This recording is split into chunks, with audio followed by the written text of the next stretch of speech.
जी हां, हेमंता और उनकी पत्नी के खिलाफ ईडी में शिकायत, उम्मीदवारी पर लटकी तलवार, असम बीजेपी में मची खलबली। स्वागत है आप सभी का। आप देख रहे हैं द राजनीति का विशेष सेगमेंट खबर और विश्लेषण। मैं हूं जबार खान। तो क्या हेमंता बिस्व शर्मा की एक गलती पूरी भारतीय जनता पार्टी पर भारी पड़ जाएगी? हेमंता बिस्व शर्मा और उनकी पत्नी के खिलाफ दी गई शिकायत के बाद क्या बीजेपी को इसका बड़ा नुकसान उठाना पड़ेगा? क्या जनता के भीतर कांग्रेस पार्टी में चुनाव प्रचार के खत्म होने के आखिरी क्षणों में जो कुछ कदम उठाया, जनता उससे बीजेपी से दूर होने की कोशिश करेगी? दोस्तों, विस्तार से आपको सब कुछ बताते हैं। अगले चंद मिनट मेरे साथ में जरूर रहें, क्योंकि दोस्तों आपने देखा बीते 2-3 दिनों से जिस अंदाज में हेमंता बिस्व शर्मा राहुल गांधी के ऊपर अनाप शनाप बोल रहे थे, जिस तरीके से राहुल गांधी ने उनको वार्न किया था कि सत्ता बदलते ही आपकी माफी किसी काम की नहीं होगी, आपको जेल जाना होगा। लेकिन इस बीच में कांग्रेस पार्टी ने जिस तरीके से हेमंता बिस्व शर्मा की पत्नी के पासपोर्ट और इनके उन विदेशी संपत्तियों को लेकर जो मुद्दा उठाया, जो दस्तावेज सामने रखे और उसके बाद जो शिकायत दर्ज कराई है, उससे मामला कुछ और ही ज्यादा भारतीय जनता पार्टी को बैकफुट पे ले जाता है। कांग्रेस ने चुनाव आयोग में मुख्यमंत्री हेमंता बिस्व शर्मा की उम्मीदवारी रद्द करने की मांग करते हुए शिकायत दी। पार्टी का आरोप है कि शर्मा ने अपने चुनावी हल्फनामे में अपनी पत्नी की कथित विदेशी संपत्तियों का खुलासा नहीं किया।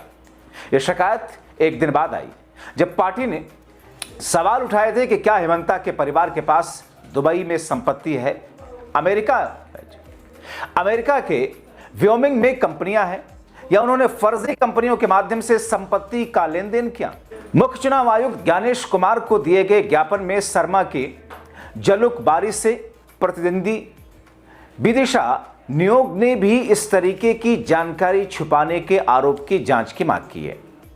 नियोग ने अपनी शिकायत में कहा, शर्मा के हलफनामे में प्रपत्र 26 में स्पष्ट वैधानिक निर्देश के बावजूद किसी भी अपतटीय या विदेशी संपत्ति का खुलासा नहीं है। दुबई भूमि विभाग के दस्तावेज साक्ष्य से यह सिद्ध होता है कि उम्मीदवार की पत्नी रिनिकी भुइया शर्मा दुबई यूएई के अल बर्शा साउथ फोर्ट में स्थित 2 मूल्यवान संपत्तियों के मालिक वास्तविक धारक हैं। शर्मा की पत्नी के स्वामित्व वाली 2 संपत्तियों का उल्लेख किया और कहा कि जानबूझ करके जानकारी छुपाना अनिवार्य आवश्यकताओं का उल्लंघन है। नामांकन रद्द इससे होने का खतरा है। दोस्तों, कांग्रेस उम्मीदवार ने मांग की कि अपतटीय संपत्तियों को छिपाने के मामले में तत्काल जांच हो। हेमंता बिस्व शर्मा का नामांकन लोक प्रतिनिधित्व अधिनियम 1951 की धारा 36 के तहत रद्द किया जाए। धारा 125 के तहत उचित कार्रवाई शुरू की जाए। कांग्रेस ने ईडी में शिकायत दर्ज कराकर असम के मुख्यमंत्री की पत्नी द्वारा कथित तौर पर दुबई और अमेरिका के व्योमिंग में अघोषित संपत्तियों के संचालन के लिए धन शोधन निवारण अधिनियम 2002 के तहत मामला दर्ज करने का आग्रह किया। कांग्रेस मीडिया और प्रचार समिति के अध्यक्ष पवन खेड़ा ने यह आरोप लगाया कि असम के मुख्यमंत्री की पत्नी के पास संयुक्त अरब अमीरात, मिस्र, एंटीगुआ, बारबुडा के 3 पासपोर्ट, दुबई में 2 संपत्तियां, अमेरिका में फर्जी कंपनियों में संपत्तियां हैं। असम में चुनाव रैली के बाद में मीडिया कर्मियों से बात करते हुए प्रदेश कांग्रेस अध्यक्ष गौरव गोगोई ने हेमंता बिस्व शर्मा से सवाल किया, क्या वो अपने राजनीतिक प्रतिद्वंदियों के बारे में झूठ फैलाते हुए विदेश में अपने व्यापारिक हितों और संपत्तियों को छिपा रहे हैं? गोगोई ने कहा, मैंने बात कल भी कही थी और अब फिर से दोहरा रहा हूं। मैं भगवत गीता पर शपथ लेकर के कह सकता हूं कि शर्मा के आरोपों के अनुसार लंदन में मेरी कोई संपत्ति नहीं है। क्या वो ऐसा कर सकते हैं? मैं उन्हें चुनौती देता हूं, मेरे सामने आए, भगवत गीता पर शपथ लेकर के यही बात साबित करें। दोस्तों, गौरव गोगोई ने क्या कुछ कहा, बिंदुवार तरीके से सवालों की शक्ल में आपके सामने रखता हूं। क्या हेमंता शर्मा की पत्नी के पास दुबई के गोल्डन वीजा है? क्या गोल्डन वीजा भारतीय पासपोर्ट पर जारी किया गया है? क्या हेमंता बिस्व शर्मा के परिवार के किसी सदस्य की दुबई में कोई संपत्ति है? क्या हेमंता बिस्व शर्मा के परिवार के कोई सदस्य विदेश में व्यवसाय करते हैं? क्या हेमंता बिस्व शर्मा ने अपने चुनावी शपथ पत्र में विदेश में अपनी या अपने परिवार की संपत्ति का खुलासा किया?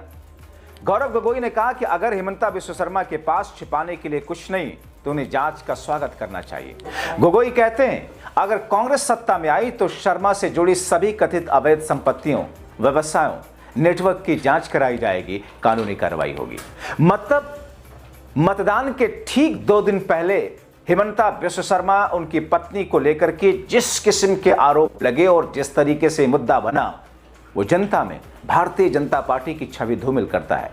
मुख्यमंत्री हेमंता विश्व शर्मा ने गुवाहाटी में इसके जवाब में प्रेस कॉन्फ्रेंस करके आरोपों को खारिज करने के अलावा उनके पास में किसी भी तरह का कोई और हथकंडा नहीं बचा।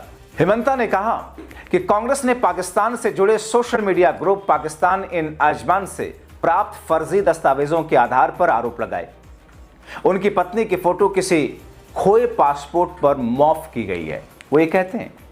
शर्मा ने कहा कि आरोप चुनाव परिणामों को प्रभावित करने के लिए लगाए गए हैं, जो कानून के तहत दंडनीय है। और उन्होंने बताया कि उनकी पत्नी रिंकी भुइया शर्मा ने कांग्रेस प्रवक्ता पवन खेड़ा के खिलाफ पुलिस में शिकायत यानी कि FIR दर्ज कराई है।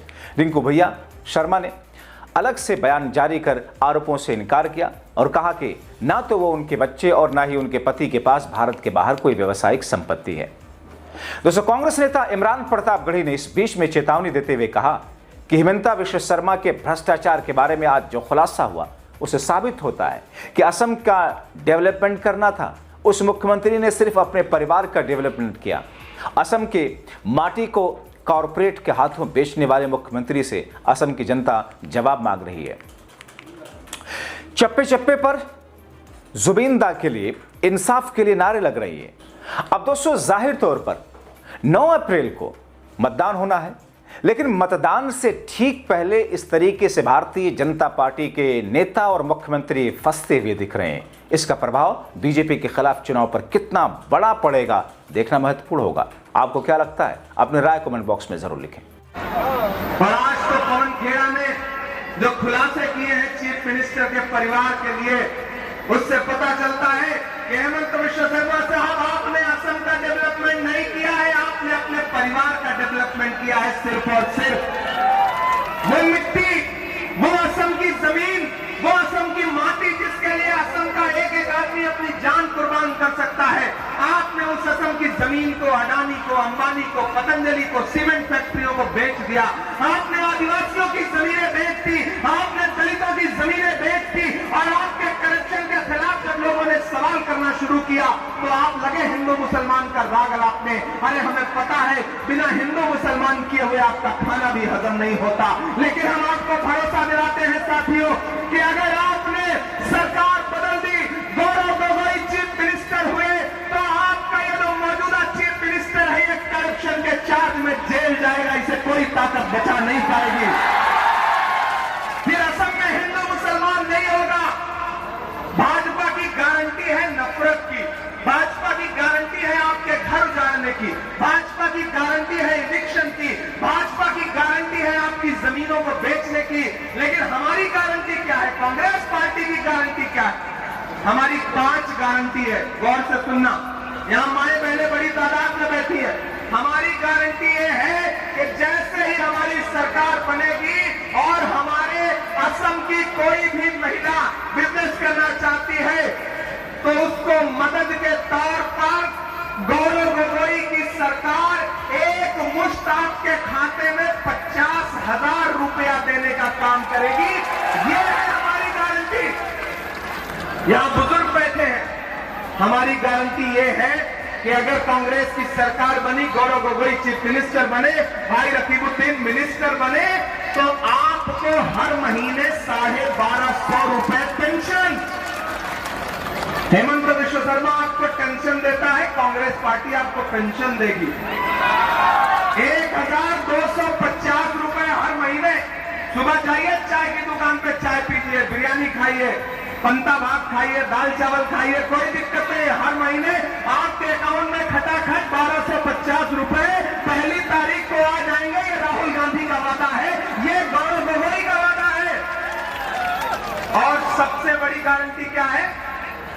आज घर में कोई बीमार हो जाए तो खुदा न खास्ता अगर उसे बड़ी बीमारी हो जाए तो उसका इलाज करने के लिए जमीन बेचनी पड़ती है, घर बेचना पड़ता है, जेवर बेचने पड़ते हैं बहनों को, माओ को।